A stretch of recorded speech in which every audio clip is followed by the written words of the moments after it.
Yo, what's going on, guys? Welcome back to the podcast. Before I get into anything else, before I go into an introduction, before anything, I told you so. I told you so. No one believed me before the start of this season. I said it. This is Gary Sanchez's redemption year. And what did everyone say? Nah, he's washed. Nah, it's Higgy's job. Nah, this, nah, that. What do you guys have to say now? Gary's not that great defensively. He's gotten a lot better defensively. Gary doesn't have a bat anymore. Oh, yes, he does. Yes, he does. Oh, Gary Sanchez. He doesn't put in any effort. Obviously, he has. This season, see, I gave you guys him as the dark horse as the MVP. Now, we will get into the real front runner for MVP a little bit later. But if Gary Sanchez was playing like this for the whole season, he would be in the conversation. Now, my real MVP choice obviously had to get injured because, that shit happens. But Gary Sanchez right now, the numbers may not pop out at you right away. 237 batting average, 11 home runs, 25 RBIs, but the kicker is an 820 OPS. And also how he has played since basically the end of May. Or even I would even say starting in middle of May on.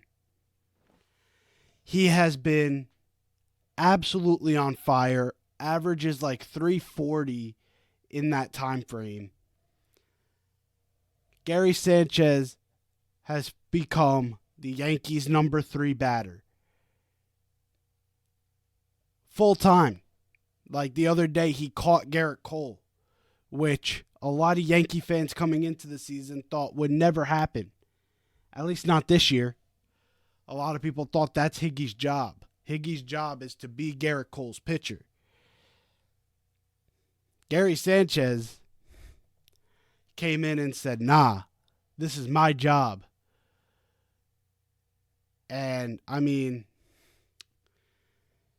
you got to give the guy credit. The man has been hearing it from New York fans all of 2020 and unfairly, in my opinion, of all of 2019.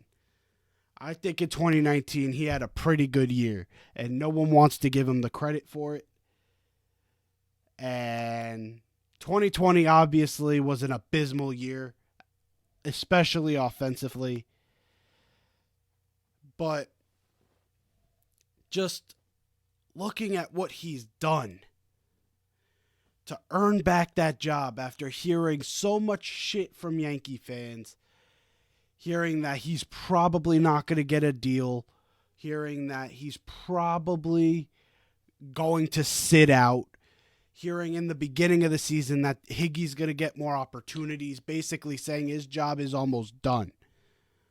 His job is almost gone.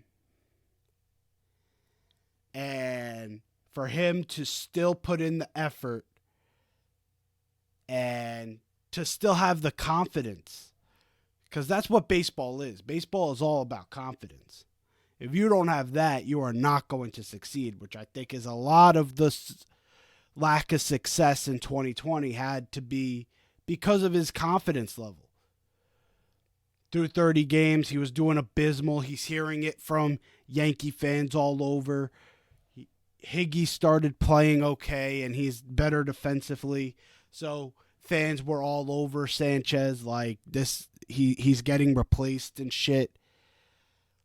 his confidence level was shot. He had no confidence, which led to this such abysmal season. But coming into 2021, for him to be able to go from, in 2020, having an average of 147, an on-base percentage of 253, and a slugging percentage of 365, which amounts to an OPS of 618. So now coming into 2021, like I said, 237 batting average, 340 on-base percentage, 480 slugging percentage, which has amounted to an 820 OPS. And this is in more games than last year. Last year he played 49 games. This year so far he's played 53. So this is in a larger sample size. Now this all has been also due to a lack of offensive production from Higashioka. Higashioka, to me, Higashioka is an average defender and a below average hitter. And a lot of people loved him because he is an average defender. If you want to give him the benefit of the doubt and say he's above average defensively, I'll give you that. But he's a well below average hitter. Definitely doesn't have the potential defensively to outweigh Gary Sanchez's offensive potential. Gary Sanchez has the potential to be the best offensive catcher of all time. And I've been saying this ever since this podcast started. I've been saying this ever since he came up. Because the Yankee organization didn't say Judge was the best in their system. They didn't say that Torres was the best in their system. They said the best hitter in the Yankee system coming up from 2016 on was Gary Sanchez. And Gary Sanchez is showing you exactly what he's got. He's not getting beat by that fastball anymore. He's getting to those breaking balls. He's also getting into way better counts, which is shown by that 340 on base percentage. There's a chance he makes it to the All-Star game this year. And this is with not an abysmal start of the season, but a well below average start of the season. It started to look like 2020 all over again for Gary.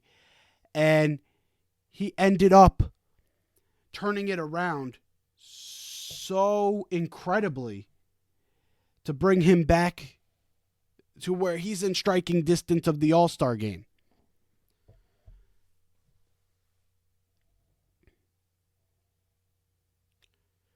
Gary Sanchez is the Yankee starting catcher.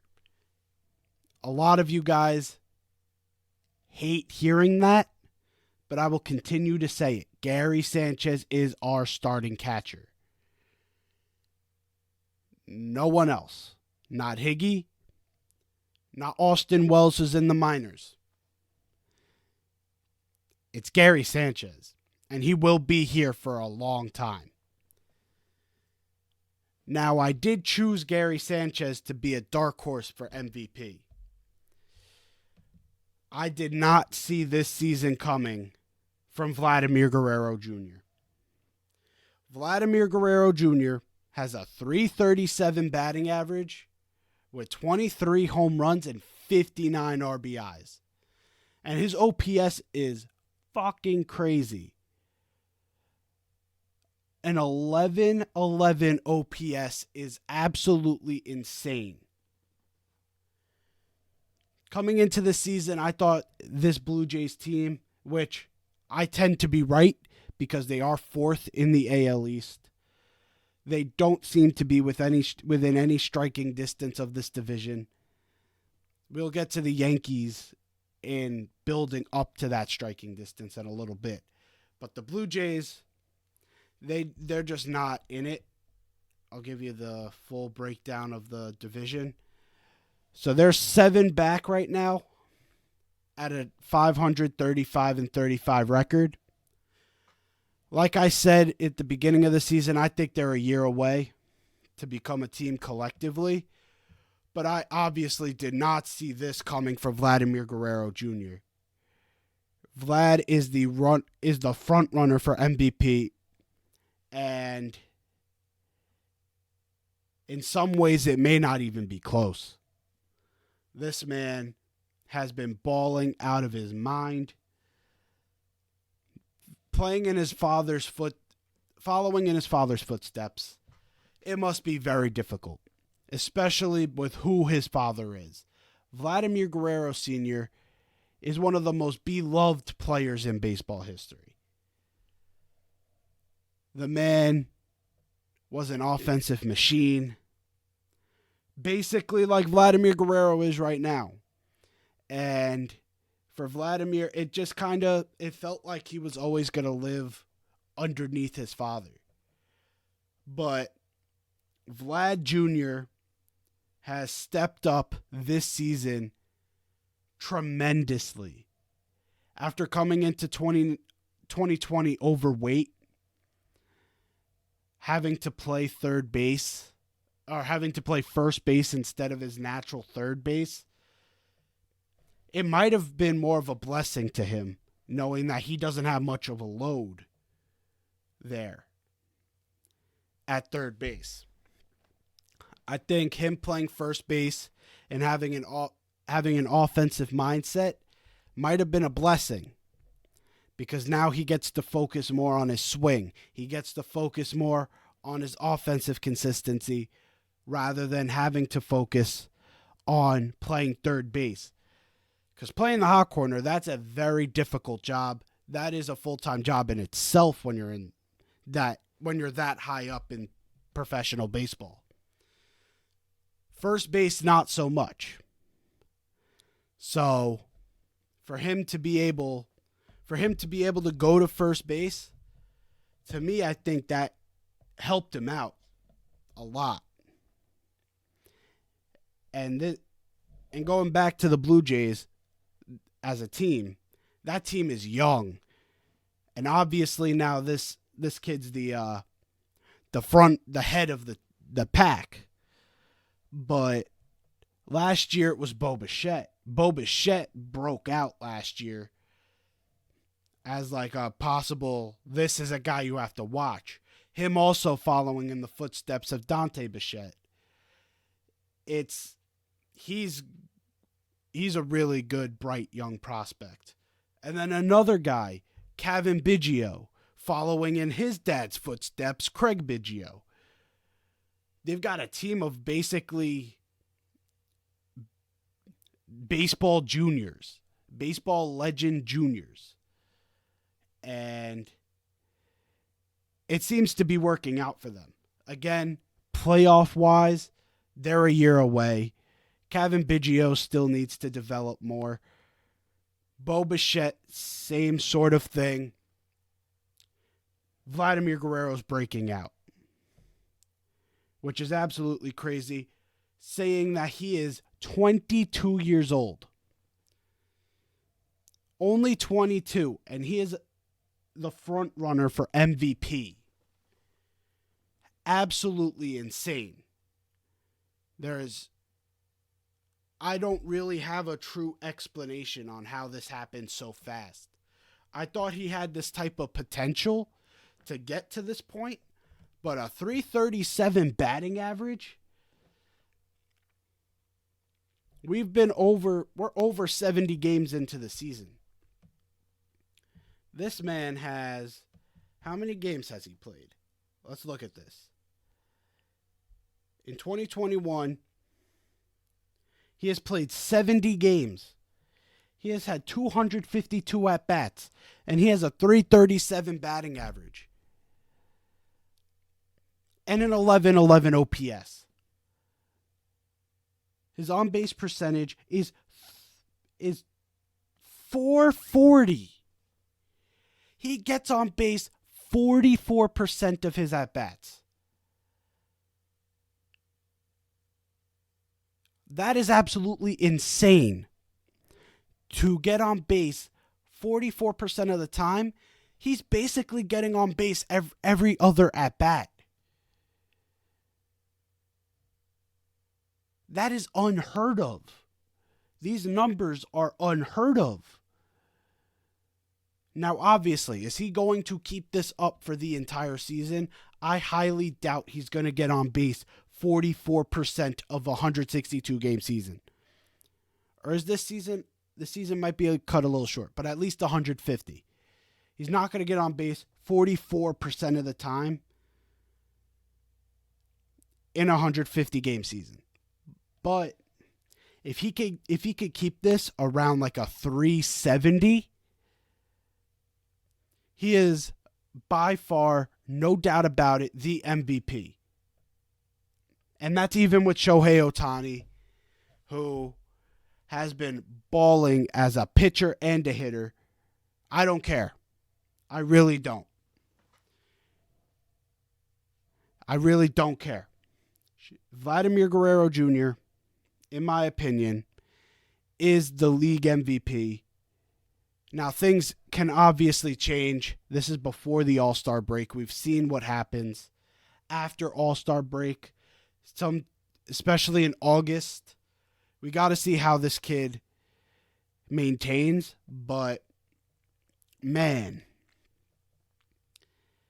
if this kid's able to keep it going, 337 batting average is also a very high batting average to maintain for an entire season. I think that if he could keep that average around like 315, 320, that will be absolutely legendary. That's crazy. Who is ahead of him in batting average? Hold up. All right, I can't find it. But anyways, what a start it's been for Vladimir Guerrero Jr. Now, to just give him a little bit of shine, because I did bring him up earlier, Shohei Ohtani, absolutely lighting it up, both hitting and pitching. So first I'll bring up his hitting stats. He has a 272 batting average with 23 home runs, 54 RBIs, and an over 1,000 OPS. And now, pitching-wise, so far this year,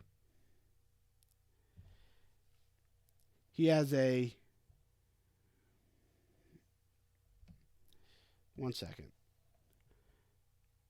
He has pitched 53 innings this year in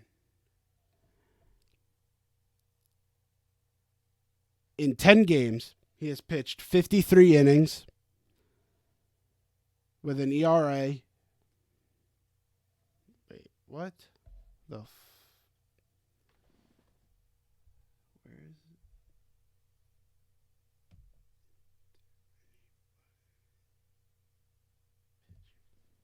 it?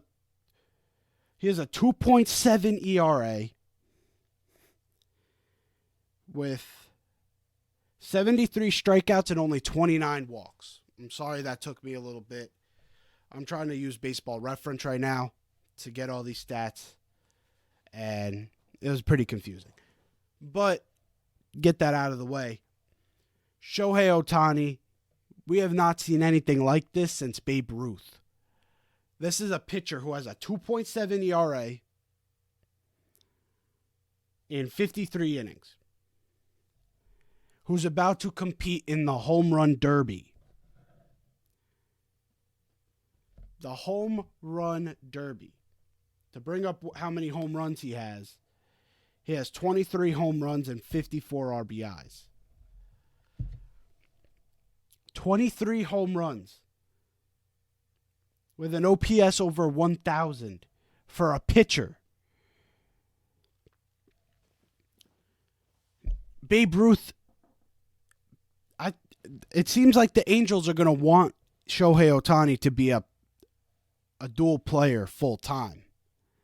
And I didn't see this happening. I didn't see the Angels keeping Shohei as a dual threat player, knowing that he's already had Tommy John. The fact that he already had Tommy John scared me for his pitching career. Obviously, these concerns really didn't matter. He's pitching very well this year. And so I was wrong. I was wrong about this guy. I thought he was going to be a solid right fielder. He was going to be a big power bat. And he was going to be a right fielder / DH for his entire career. It's definitely not the case. He is a very good pitcher. And the potential is through the roof. I just wanted to bring him up before I talk how the Yankees got back into their division and talk about the other divisions. I wanted to bring him up and give him some love, knowing that he is doing things that we haven't seen in over 100 years. So, give it up for Shohei Ohtani. Now, let's get to the Yankees' shaky, up and down roller coaster of a season. 38-33 so far. Third in the AL East. Looking at the standings, 4.5 out now of Boston at number 1. Which, for one, I am very surprised they have maintained this pace. Xander Bogaerts has broken out as a leader of this team. JD Martinez is being a very consistent hitter this year. That's one guy I don't see staying hot all year. I think he'll hit that slump, that summer slump that a lot of these power bats do get. He's a guy I don't trust in staying consistent, but a guy like Xander Bogaerts, that guy scares me in this division. That guy scares me a lot. And right now it's a tight battle between them and Tampa. Tampa has lost 6 in a row. That is crazy. Like I said, the Yankees now are 4.5 out. Just last week, they were 7 out. And a lot of that has to do with the recent performance of Gary Sanchez, who single-handedly led us to a win earlier today. I'm recording this the day before you guys see this. So Father's Day, I'm recording this. Father's Day, he absolutely carried this team to a victory. Had 2 of the team's 4 hits, I think it was, to lead this. Two of the team's 3 or 4 hits, and drove in both runs that they drove in. But other than Gary, a guy that we thought was in the beginning of the season was proving to be injury prone, was proving to not be able to play. Aaron Judge has had the most games played for a Yankee all year. And he's the most consistent hitter at a .280 batting average, which is surprising because DJ LeMahieu won the batting title in 2020. He's starting off the season very rough, at least for his standards. Very rough. But Aaron Judge has stepped up, and he is a leader. This guy doesn't talk much. We all know that. We all know Aaron Judge is not one to talk, but he leads by example. And he is out there more than anyone on the field. He puts out 100% effort every time out. Do you guys see that home run robbery he had? At 6'7", he had to use every inch of that, plus his 3-foot vertical, or whatever his vert is. He had to use his whole vertical to get up to catch that ball. He is a leader of this team. He is showing that he deserves to be paid. And right now, his presence is helping this team. One guy I hope we get back soon is Luke Voigt. Luke Voigt came back from injury to start his season late, then got re-injured, and now we're trying to play Chris Gittens, who I like as a player. I like his story coming up now at 28 years old. He's been on the spring training roster a lot, just hasn't gotten his opportunity, and now he's getting his opportunity. And he has a home run on his ledger, but boy, has he struggled at the plate. I am really hoping we get Luke Voigt back, and I'm hoping we get Luke Voigt of last year back. Guy who led the league in home runs. Because first base has been an issue all season trying to get offense out of. I think if we get Luke Voigt at, let's say, 70% of what he was last year, this offense starts cooking the way we think it's cooking. It should be cooking. Because this lineup right now with Gary playing out of his mind, Aaron Judge playing at an elite level, this team still needs help offensively. DJ LeMahieu is not doing what we thought he'd do after getting that contract. Not saying the contract was bad. Just saying this he's not living up so far to what this contract he just signed this past offseason offers. I'm expecting DJ to get hot soon. I think this is just a elongated slump. They've had a lot of hard times getting second base figured out since DJ's had to play a lot of his reps at first base.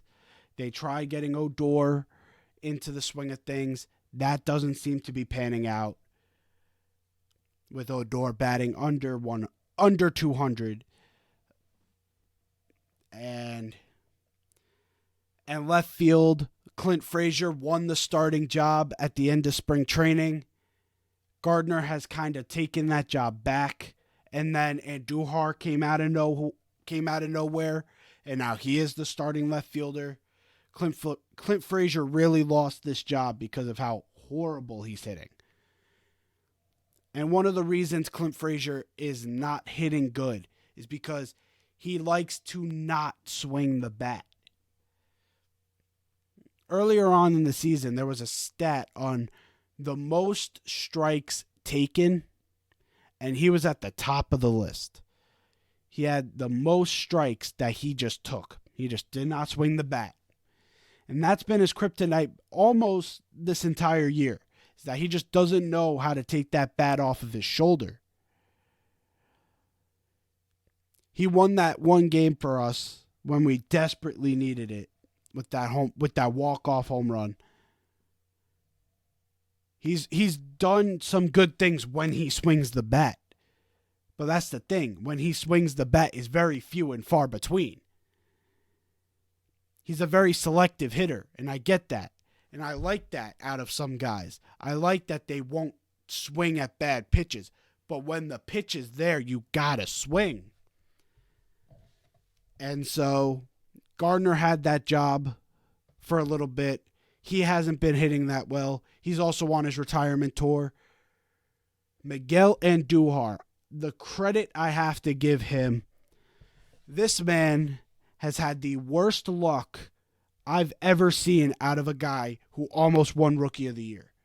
Man probably should have won Rookie of the Year, but Shohei Ohtani, the lore of him pitching and hitting, he wasn't really that great as a pitcher at that point. And he was hitting okay. He wasn't hitting as good as Miguel Andujar. Miguel Andujar should have won that Rookie of the Year award, but ended up getting second.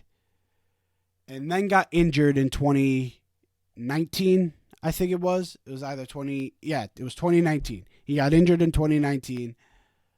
We had Brendan Drury in for opening day. He was our opening day third baseman. He gets injured. So in comes Giovanni Urshela, this guy from Cleveland who was a Gold Glove prospect, but just didn't have any bat. And boy, did that bat come alive. He ends up winning that starting job for good. Miguel Andujar is stuck rehabbing down in the minors. And then once he's done rehabbing, he's stuck in the minors with no position in the pro level to go to.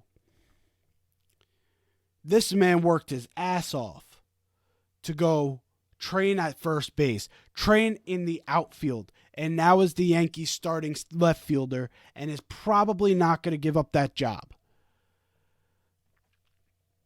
This guy has not hurt us defensively. He's had a couple mishaps. He makes things look interesting out there. He's not the most smooth fielder I've seen. But of course, this is one of his first years playing out there. I wouldn't expect things to look so smooth in your first year at the pro level playing that position.